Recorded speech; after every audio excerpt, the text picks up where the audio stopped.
Halo semuanya, perkenalkan nama saya Yerika Pusparosanti. Saya alumni PPA Daniel, saya lulus SMA pada tahun 2014. Saya lulus kuliah pada tahun 2018 dari Universitas Kristen Satya Wacana dengan jurusan Pendidikan Fisika. Dan saat ini saya sedang bekerja di salah satu SMA swasta di Bandung sebagai guru fisika. Hari ini saya akan membagikan pengalaman saya tentang berkuliah. Saya harap ini bisa menjadi berkat buat kalian, bisa lebih membuka wawasan kalian, dan pikiran kalian lebih terbuka tentang perkuliahan, supaya kalian bisa menimba ilmu lebih lagi di perkuliahan, kalian bisa lebih semangat untuk mencapai mimpi kalian melalui kuliah. Jadi saya harap kalian bisa ambil poin-poin positif dari apapun yang saya sampaikan. Jadi mengapa sih kita harus kuliah? Alasan mengapa kita harus kuliah itu saya rangkum menjadi 4 poin penting. Yang pertama adalah untuk meningkatkan keterampilan dan pengetahuan. Tentu saja pengetahuan atau materi yang akan disampaikan oleh dosen-dosen perkuliahan tidak akan sama dengan apapun yang guru kalian sampaikan di SMA. Di kuliah kalian akan lebih bisa fokus. Jadi kalau misalnya di SMA kalian mungkin masih belajarnya banyak sekali mata pelajaran dan itu hanya di permukaan aja. Kalian belajar fisika, matematika, mungkin ada yang IPS, ada yang bahasa, kalian masih belajarnya semuanya. Tapi kalau di kuliah, kalian akan fokus mempelajari satu minat aja. Jadi pasti yang kalian pelajari akan lebih dalam dan akan lebih luas lagi. Jadi pengetahuan kalian tentang satu minat tertentu itu akan jauh lebih luas daripada untuk lulusan yang SMA. Gitu. Yang kedua adalah peluang kerja akan semakin tinggi. Zaman sekarang tuh beda ya sama zaman dulu. Kalau mungkin dulu di zaman 10 tahun yang lalu atau bahkan mungkin di zaman orang tua kita, itu uh, lulusan SMA tuh masih bisa mendapatkan pekerjaan yang jabatannya bagus, gajinya tinggi. Bahkan mungkin dulu guru itu tuh lulus SMA boleh. Jadi lulusan SMA langsung daftar jadi guru mungkin boleh. Tapi buat sekarang guru itu minimal S1 kayak gitu. Jadi emang sudah sangat jauh berbeda ya. Kalau misalnya dulu mungkin lulusan SMA kalian masih bisa memegang jabatan tertentu. Tapi untuk sekarang pada jabatan yang misalnya supervisor sampai ke atasnya itu udah minimal itu S1. Jadi kalau misalnya kalian mau masuk atau mau ngelamar kerja itu pasti ada tingkatan pendidikan yang disyaratkan di situ. Nah, selain untuk masuk atau melamar kerja itu juga berpengaruh ke pendapatan, berpengaruh ke gaji. Ada pengalaman dari teman saya yang mana dia lulusan S1, kemudian ada temannya yang lulusan SMA, mereka berdua sama-sama menduduki jabatan yang sama. Tapi ternyata gajinya beda, lebih tinggi yang S1. Jadi masing-masing perusahaan itu punya rules masing-masing. Di mana biasanya sih ya, kalau misalnya tingkat pendidikannya lebih tinggi, gajinya akan lebih tinggi. Dan jabatan yang bisa dicapai itu juga akan semakin tinggi. Jadi ketika kalian itu lulusannya masih SMA, mungkin kalian hanya mentok sampai di karyawan aja. Tapi ketika kalian bisa bisa meningkatkan tingkat pendidikan kalian menjadi sarjana, misalnya S1, itu mungkin jabatan yang akan kalian peroleh juga bisa lebih tinggi lagi. Gitu. Jadi itu juga harus kalian pertimbangkan. Bukan hanya untuk sekarang ya, tapi untuk masa depan kalian itu pasti akan lebih menjanjikan ketika kalian bisa mendapatkan uh, degree atau apa sih ya, tingkat pendidikan yang lebih tinggi gitu. Kemudian yang ketiga adalah membuka wawasan. Ketika kalian SMA, mungkin teman-teman kalian itu hanya tetangga kalian atau mungkin hanya teman yang sekompleks atau mungkin teman yang satu kota. Tetapi ketika kalian udah masuk ke perkuliahan, perkuliahan itu kan lebih luas ya jangkauannya. Jadi mungkin kalian akan mendapatkan teman kuliah yang dari ras yang beda, dari suku yang beda, mungkin latar belakangnya juga beda gitu. Jadi ketika kalian bertemu dengan orang-orang yang lebih jauh yang berbeda latar belakangnya dengan kalian, pasti kalian akan terbuka wawasannya. Kalian akan berpikir bahwa dunia itu udah nggak sempit lagi. Kalian akan berpikir bahwa bahkan Indonesia aja punya sebegitu banyak sukunya. Apalagi kalau misalnya kalian harus berada di tingkat yang lebih tinggi lagi, mungkin di tingkat yang global. Pasti kalian akan bertemu dengan orang-orang yang akan lebih jauh, mungkin dari luar negeri dan seterusnya. Itu akan membuka wawasan kalian. Saya dulu belajar ketika SMA ya. Saya itu kan SMA-nya di Salatiga ya, di STM Muara. Jadi di STM Muara itu kan ketemunya ya sama orang Jawa lagi gitu kan. Jadi kebiasaan ngobrol itu tuh pakai bahasa Jawa tepat. Tapi ketika saya masuk ke perkuliahan, saya tuh ketemu sama orang yang dari Sumba, dari Sumatera. Jadi saya nggak mungkin kan ngobrol pakai bahasa Jawa lagi. Pasti saya akan ngobrolnya pakai bahasa Indonesia, dan saya mendapati bahwa itu tuh susah banget. Saya tuh kebiasaan setiap hari pakai bahasa Jawa, ngobrol sama teman, sama keluarga itu pakai bahasa Jawa. Jadi ketika saya harus ngobrol sama teman harus pakai bahasa Indonesia, itu tuh walaupun ya saya juga belajar bahasa Indonesia, saya ngomong sama guru di SMA juga pakai bahasa Indonesia, tapi itu beda. Saya tiap hari dipaksa untuk selalu ngomong pakai bahasa Indonesia. Itu tuh nggak gampang. Padahal itu bahasa Indonesia loh, dimana saya masih di negara Indonesia. Apalagi kalau misalnya saya harus ketemu sama orang yang lebih jauh, misalnya dari luar negeri. Apa nggak semakin susah saya ngobrolnya gitu kan. Nah, dari situ saya belajar bahwa dunia ini tuh luas banget. Dan saya nggak bisa terus-menerus hanya berkutik di keluarga saya, di tetangga saya, cuma di komunitas itu aja, nggak bisa. Saya harus lebih membuka wawasan saya, harus bisa belajar untuk ngobrol dengan orang yang latar belakangnya berbeda jauh dengan saya. Itu tuh nggak gampang. Nah, dari situ saya juga belajar sih ya. Jadi, ini bisa kalian dapatkan melalui perkuliahan, bukan di SMA. Yang keempat adalah membentuk soft skill. Nah, mengasah soft skill itu bisa kalian peroleh di kuliah, walaupun mungkin di SMA kalian juga ada yang sudah mengasah soft skill, cuman nggak akan lebih daripada ketika ada nggak akan lebih dari soft skill yang akan kalian dapatkan di perkuliahan. Soft skill itu apa sih? Jadi soft skill itu adalah skill yang kalian bisa dapatkan melalui praktik secara langsung, bukan lewat teori yang kalian dapatkan dari mata pelajaran yang kalian peroleh di SMA. Di kuliah itu soft skill kalian akan lebih terasah. Contohnya adalah kemampuan bekerja dalam tim melalui organisasi yang akan kalian dapatkan di perkuliahan. Atau mungkin juga berbicara di depan umum. Itu juga akan lebih dilatih di perkuliahan. Karena kalau di SMA itu tuntutannya hanyalah kalian belajar secara akademik, secara teori. Itu tuntutan dari pemerintah. Tapi kalau misalnya di kuliah, pasti kalian akan dibantu untuk mengasah soft skill kalian, karena kalian di perkuliahan itu benar-benar dipersiapkan untuk masuk ke pekerjaan. Jadi pasti kalian akan diajarkan untuk berbicara di depan umum. Walaupun nggak diajarkan sama dosen kalian secara teoritis, tapi pasti ada presentasi tertentu yang akan diwajibkan. Dan itu akan mengasah soft skill kalian untuk berbicara di depan umum. Kemudian yang selanjutnya adalah manajemen waktu. Karena di perkuliahan itu kalian waktu untuk belajarnya nggak dijami kayak di SMA. Jadi misalnya jam 7 itu sampai jam 8 belajar apa, jam 8 sampai jam 9 belajar apa, dan seterusnya.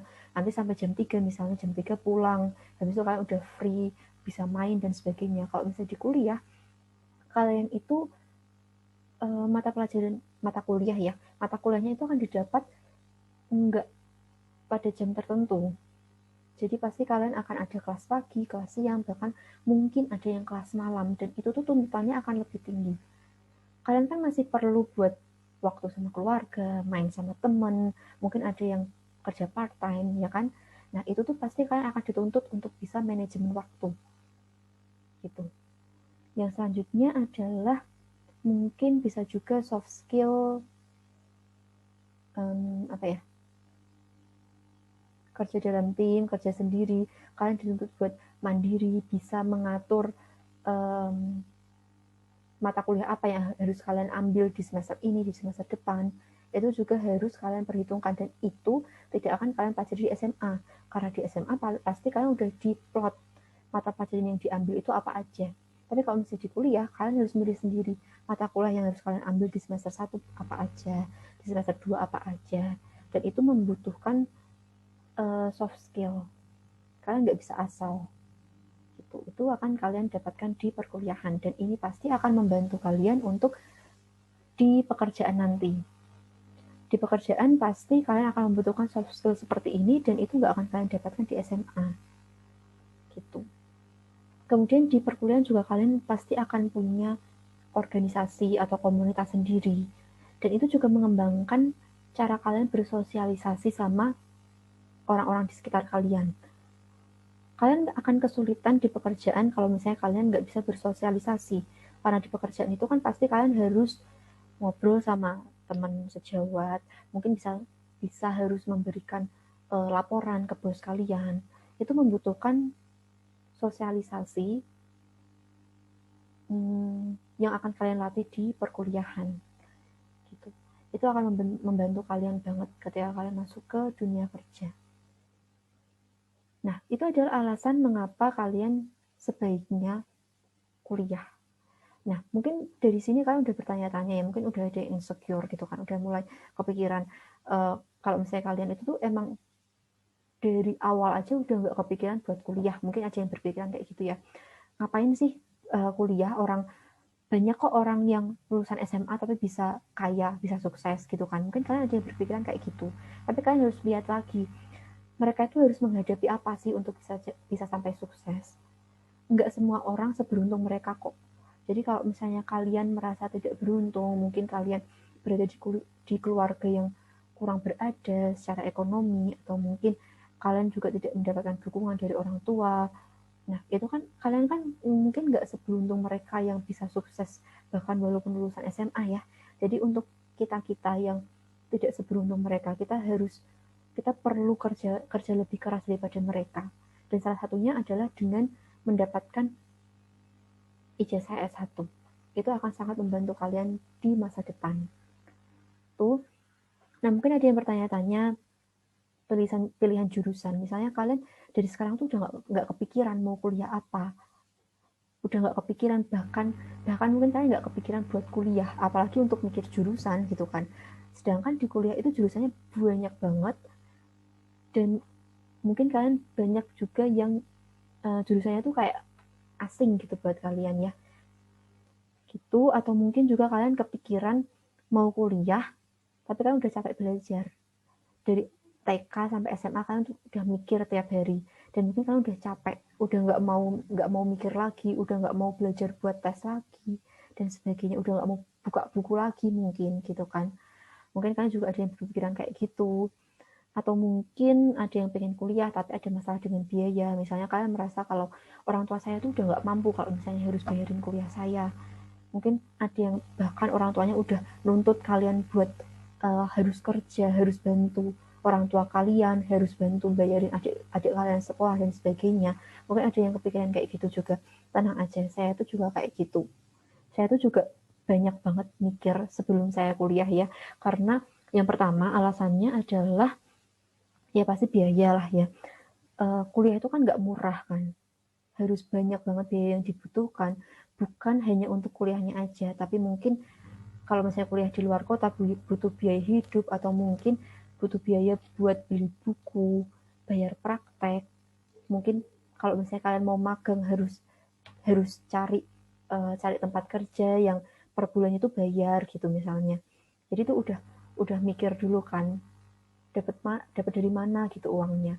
Saya itu dulu juga kepikiran kayak gitu, karena orang tua saya juga nggak yang kaya yang bisa, oh ya kamu kuliah aja di sini bebas, kalian tinggal pilih gitu, nggak kayak gitu. Jadi banyak banget yang harus diperhitungkan.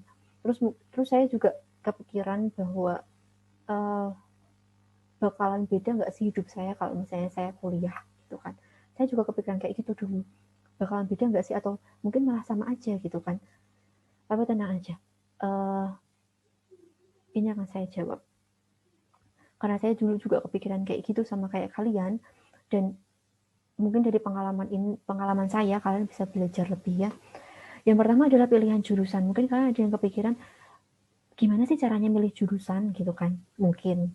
Nah, untuk memilih jurusan terlebih dahulu adalah temukan passion. Jadi kalian tuh sukanya tuh minatnya itu tuh di mana? Kayak gitu. Jadi kalau misalnya kalian belum punya passion, belum tahu nanti kedepannya bakal kerja apa, dan mungkin bahkan nggak kepikiran saya tuh nggak suka apa-apa kok, mungkin kepikirannya kayak gitu. Jadi mungkin kalian ada yang berpikir kerja apa aja lah yang penting dapat uang, mungkin ada yang kayak gitu kan. Nah, perlu kalian ingat bahwa kerja itu tuh nggak setahun 2 tahun.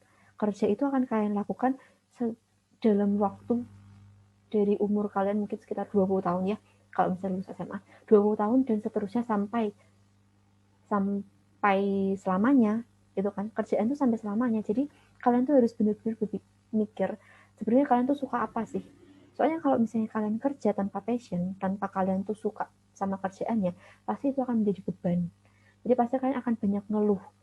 Kerjaan capek lah, under pressure, atau mungkin tuntutan dari bos itu mungkin nggak manusiawi dan sebagainya. Kalian pasti akan banyak ngeluh. Tapi kalau misalnya kalian udah punya passion, jadi kalian emang suka di bagian itu, pasti kerjaan itu akan flow gitu kan. Akan ya udah kalian lakukan dengan senang hati. Dan mungkin kerjaan itu tuh akan jadi kebiasaan kalian yang mana gaji itu adalah bonus kayak gitu. Seneng nggak sih kalau misalnya kalian melakukan sesuatu yang kalian suka dan dibayar? Itu kan pasti nyenengin banget kan. Jadi dari sekarang kalian usahakan temukan passion. Kalau misalnya kalian nggak dapat passion, mungkin kalian bisa mulai dari hal yang kalian suka. Kalian sukanya tuh ngapain sih? Dan itu bisa kalian sambung-sambungin ke jurusan yang ada di perkuliahan gitu. Allow your passion to become your purpose, and it will one day become your profession. Jadi kalian harus temukan passionnya dulu. Nanti itu kan akan jadi sesuatu yang kalian senangi. Dan nanti suatu saat pasti akan jadi profesi kalian yang menyenangkan kalian lakukan. Jadi kalau misalnya kalian mau disuruh kerja mungkin lembur dan sebagainya, itu nggak akan yang terbeban gitu. Karena kalian suka sama pekerjaan kalian gitu. Oke. PTN atau PTS, perguruan tinggi negeri atau perguruan tinggi swasta. Nah ini karena saya kan lulusan UKSW, jadi perguruan tinggi swastanya ini saya akan kerucutkan ke UKSW, terutama kan kalian juga pasti kan tinggal di Salatiga ya, jadi UKSW itu adalah perguruan tinggi swasta yang paling dekat dan paling murah gitu. Untuk perguruan tinggi memang saya nggak lulusan sana, cuman ada beberapa teman yang masuk ke perguruan tinggi dan adik saya juga masuk ke perguruan tinggi negeri. Jadi saya akan jelaskan beberapa kelebihan mungkin ya, kelebihan dari masing-masingnya. Mungkin kalian bisa pikirkan dari sekarang, kalian mau masuk perguruan tinggi negeri atau UKSW gitu. Oke, untuk perguruan tinggi negeri itu dia nggak mahal karena dia pakai sistem UKT. Jadi uang kuliah tunggal, kalian tinggal bayarnya itu tergantung sama gaji orang tua. Jadi gaji orang tua berapa, tanggungannya orang tua berapa, nanti akan kalian masukkan ke sistem dan nanti mereka juga akan kasih ke kalian biaya yang harus kalian keluarin atau kalian harus bayar tiap semesternya. Dan ini karena disesuaikan sama gaji orang tua pasti nggak akan terlalu keberatan gitu. Itu perguruan tinggi negeri. Kemudian persaingannya tinggi. Jadi ketika kalian mau masuk ke perguruan tinggi negeri, saingannya tuh banyak banget yang pengen masuk ke perguruan tinggi negeri karena itu di sistemnya sistem UKT jadi nggak mahal. Nah karena persaingannya ini tinggi, jadi ketika kalian masuk nanti teman-teman kalian itu bakalan punya ambisi yang sama kayak kalian, jadi kalian akan lebih semangat lagi buat bisa ngalahin mereka. Kalian bakalan lebih termotivasi untuk dapat IPK yang lebih tinggi, untuk masuk ke organisasi dan sebagainya. Itu bakalan lebih banyak persaingan, jadi kalian akan lebih termotivasi. Kemudian alma mater yang bergengsi, ini bakalan jadi tambahan poin di CV kalian ketika kalian masuk kerja. Kalau misalnya kalian masuk ke perguruan tinggi negeri yang bahkan itu tuh bagus gitu ya, dapat peringkat di seluruh Indonesia, itu bakalan jadi poin plus buat kalian ketika kalian masuk ke dunia kerja nanti. Itu pasti bakalan diperhitungkan gitu. Itu adalah perguruan tinggi negeri. Tapi kalau misalnya kalian emang mau masuk perguruan tinggi negeri, kalian harus siapin dari awal, karena perguruan tinggi negeri itu kan ada beberapa sistem untuk masuk ya. Yang pertama ada yang SNMPTN yang pakai jalur rapot, berarti kalian harus siapin dari semester 1 kelas 1 nilai rapot kalian. Kalau misalnya itu nggak lolos, masih ada pilihan SBMPTN atau yang sekarang itu disebut sebagai UTBK. Itu pakai ujian ya. Jadi kalian harus persiapkan dari awal latihan untuk menghadapi UTBK karena soal di UTBK itu saya rasa tingkatannya lebih tinggi daripada yang kalian dapat di SMA. Jadi kalian harus belajar ekstra dibanding sama teman-teman kalian yang nggak mau ikut UTBK. Dan yang ketiga itu adalah yang masuk lewat ujian mandiri. Yang ini nggak disarankan sih ya. Soalnya pasti biaya yang harus kalian keluarin buat setiap semesternya pasti beda sama yang lulusan tes ataupun jalur rapot gitu. Oke, itu adalah perguruan tinggi negeri. Sekarang bedanya sama UKSW. Untuk UKSW yang pertama biaya hidup murah, jelas. Soalnya kalau misalnya kalian kuliah di UKSW, kalian nggak perlu bayar kos, nggak perlu bayar makan.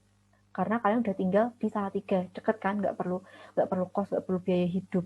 Dibanding sama perguruan tinggi negeri yang harus di luar kota, kalian harus bayar buat mungkin asrama atau kos dan biaya hidup sehari-hari gitu. Yang kedua adalah banyak beasiswa. Jadi di UKSW itu dia menyediakan banyak sekali beasiswa. Contohnya, bahkan waktu saya kuliah di UKSW, itu saya pernah ikut ke pertemuan penerima beasiswa ya. Saya kan dulu kan penerima beasiswa juga, dan waktu pertemuan itu, mereka tuh umumin, kalau misalnya UKSW itu masih membutuhkan penerima beasiswa. Bayangin aja ya, masih membutuhkan penerima beasiswa. Bukan membutuhkan beasiswanya loh, tapi membutuhkan mahasiswa yang mau nerima beasiswanya. Karena emang banyak banget beasiswa yang tersedia di UKSW. Bahkan untuk kalian yang mungkin nggak keterima di beasiswa yang satu, kalian tuh pasti nanti di suatu saat, ketika ada bukaan yang lain, kalian pasti akan ditelepon, ditanyain mau ikut beasiswa ini apa enggak gitu. Tapi memang sih cuman bisa maksimal itu menerima satu jenis beasiswa. Cuman kan itu sudah sangat membantu. Dan emang tersedia banyak banget buat kalian yang mau cari dan mau berusaha. Itu pasti bakalan dapet. Yang ketiga, kesempatan pengembangan soft skill yang tinggi. Jadi di UKSW itu ya mungkin karena persaingannya nggak terlalu tinggi, jadi buat kalian yang semangat belajarnya tinggi, semangat buat perkuliahannya itu tinggi, pasti bakalan menerima banyak banget kesempatan buat ngembangin soft skill kalian. Gitu. Karena ya mahasiswanya beda sama perguruan tinggi negeri ya. Kalau misalnya di perguruan tinggi negeri itu kan persaingannya tinggi, jadi mahasiswa yang keterima itu pasti udah keseleksi. Tapi kalau di swasta, dia tuh nggak terlalu banyak persaingan, jadi ketika kalian masuk itu pasti semangat belajarnya juga nggak akan setinggi di negeri, persaingannya nggak akan setinggi di negeri. Jadi kalau misalnya kalian semangat, pasti kalian akan punya banyak banget kesempatan gitu. Terus mungkin ada kalian yang bertanya-tanya, aku tuh nggak pinter gitu, mungkin ada yang bertanya kayak gitu ya, aku tuh nggak pinter gimana caranya dapat beasiswa gitu kan. Tenang aja, di beasiswa itu nggak ada beberapa beasiswa yang tingkat IPK-nya nggak terlalu tinggi kok. Jadi cuman 3 misalnya, nggak cuman ya, misalnya minimal itu IPK-nya 3. Itu kan sebenarnya nggak susah kan kalau misalnya kalian di UKSW kan. Jadi kalau misalnya beberapa beasiswa itu ada yang pakai surat keterangan tidak mampu misalnya, itu kalian bisa menyertakan kalian dapat beasiswa, tapi ya pasti ada syarat IPK-nya, cuman nggak akan setinggi beasiswa yang melalui jalur IPK. Itu ada, tenang aja. Oke, bantuan biaya pendidikan selanjutnya, mungkin ada kalian yang bertanya-tanya, orang tua nggak akan mendukung, maksudnya orang tua nggak akan mendukung melalui biaya misalnya, karena mungkin masih ada tanggungan yang lain, mungkin masih punya adik yang banyak, jadi masih banyak biaya yang dikeluarin sama orang tua, jadi orang tua udah kesulitan tentang biaya. Jadi apa sih yang bisa dilakukan buat membantu biaya pendidikannya? Nah, yang pertama itu ada bidik misi. Bidik misi itu nggak cuma di negeri sih, beberapa univ swasta itu ada bidik misi. Ini full biaya pendidikan, bahkan tiap bulan itu masih dikasih bantuan biaya buat kehidupan kalian sehari-hari. Nah, yang kedua adalah beasiswa dari kampus. Kayak yang saya jelasin tadi, di UKSW itu banyak banget beasiswa. Kalau dulu sih saya dapatnya yang beasiswa yang akademik ya. Jadi ada syarat IPK-nya lebih tinggi. Tapi untuk yang beasiswa yang untuk mahasiswa kurang mampu itu syarat IPK-nya nggak terlalu tinggi. Dan jumlah yang akan didapat sama mahasiswa itu juga nggak akan beda jauh sama yang akademik. Jadi itu sangat membantu. Terus yang ketiga adalah kuliah kelas karyawan. Nah, ini buat kalian yang benar-benar udah pasrah tentang biaya ya, tapi kalian pengen banget kuliah, kalian bisa coba dengan kelas karyawan. Ada beberapa sekolah tinggi di Salatiga yang ada kelas karyawannya. Jadi kalian bisa coba itu. Kalian cuma kuliah hari Sabtu Minggu, jadi untuk Senin sampai Jumat kalian masih bisa kerja. Jadi gaji dari kerjaan bisa kalian buat bayar kuliah. Nah ini kan pastinya membantu banget lah ya. Jadi kalian nggak perlu bebanin orang tua kalian dengan biaya pendidikan, tapi kalian masih bisa kerja dan kuliah. Jadi kalian masih bisa dapat uang saku dan masih bisa juga bayar kuliahnya. Gitu. Yang keempat adalah kerja part time. Di Salatiga tuh banyak banget kerja part time. Kalau dulu saya, karena saya kuliahnya itu jurusan pendidikan, saya kerja part time-nya itu sebagai guru les. Itu lumayan banget private di Salatiga.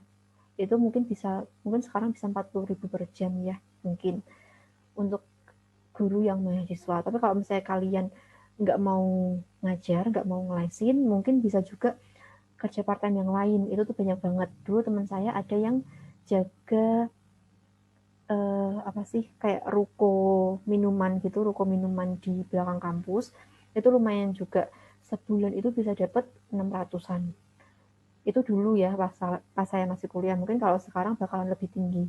Nah itu juga bisa jadiin salah satu alternatif buat kalian yang biaya pendidikannya itu masih kurang, misalnya lewat beasiswa yang kalian dapat tapi beasiswanya itu masih kurang. Nah itu bisa kalian sambil kerja part time, dan kerja part time-nya itu nggak yang kerja rodi kok. Kalau di Salatiga itu pasti bisa menyesuaikan jam kuliah kalian.